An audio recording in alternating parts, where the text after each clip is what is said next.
north out here near University Avenue. That's one other item. 2495 south of the city. No problems at all, so enjoy the ride. If you can't take a car, take a horse. Kim? All right, Doug, it may be a small farm in Rutland, Massachusetts, but it's opening up the world to a special group of kids. ForgeWorks is a place where kids living with handicaps are treated like everyone else. No one's different, and no one ever says never. I had the great pleasure of visiting the farm a few weeks ago to see the amazing work that's being done and to meet a few of the great kids. Very good, all the way to our sign. This may look like your average riding class, but there's much more going on here than just learning to ride a horse. Let's see you, Ashley. Right arm high in the air, honey. Good job. Therapeutic riding, or hippotherapy, uses equine-related activities to positively enhance the physical, cognitive, emotional, and social well-being of people living with disabilities. It's a treatment that's been used overseas for decades and has been growing in popularity here in the States for the last few years. Ted and Chris Mahan own and operate ForgeWorks.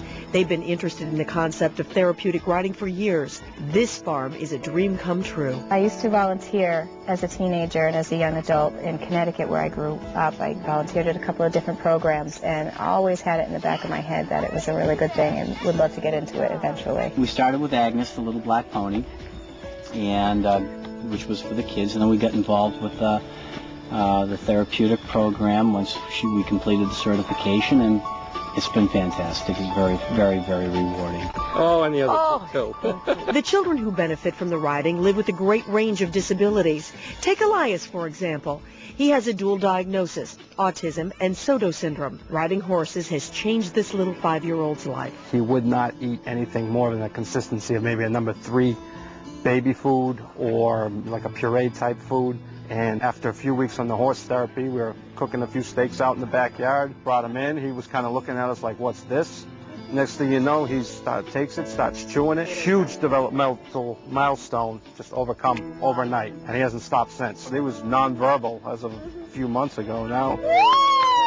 Elias, very nice. Ashley suffered a stroke as an infant. Her right side is greatly affected.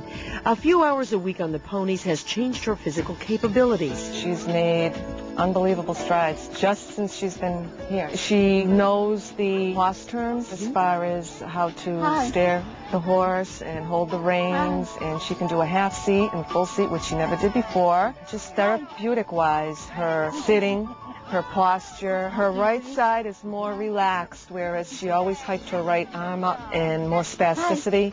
Now it's less involved, and she loves it. And Rebecca has a nerve disorder that makes it impossible for her to control her body. Her mother says hippotherapy is the best thing that's ever happened to Rebecca. She's made incredible gains since then. I mean, gains to the point where her physical activity, we used to constantly have to monitor her physical activity to keep her moving so that her muscles didn't tighten, but riding's changed that whole picture. She loves to ride, and this is something that she looks forward to every single day. I wish she could ride every single day. Rebecca's always excited if it has something to do with riding. Chris and Ted hope to expand their operation to include lots of activities for special needs kids. They have 2 children of their own. Both are happy and healthy kids who, like their parents, participate in the progress of these very special riders. Every day, every rider brings something new for us, and they have enriched our lives so much just to see the progress that they make on a daily basis and how much fun they have here. Gonna have a fun day? Oh, thank you, honey. Thank you. I don't feel that we're doing something for them. It's the other way around. And we're so pleased to let you know that 3 of the riders from ForgeWorks will be participating in the Mass Special Olympics on this Saturday. Ted and Chris are as proud of those kids as they are of their own. It's really a heartwarming situation, and I'm so pleased that I had the great honor to go there and to visit with them. Job well done. 7:52 here in the Fox 25 Morning News. We still have another hour to come your way this morning.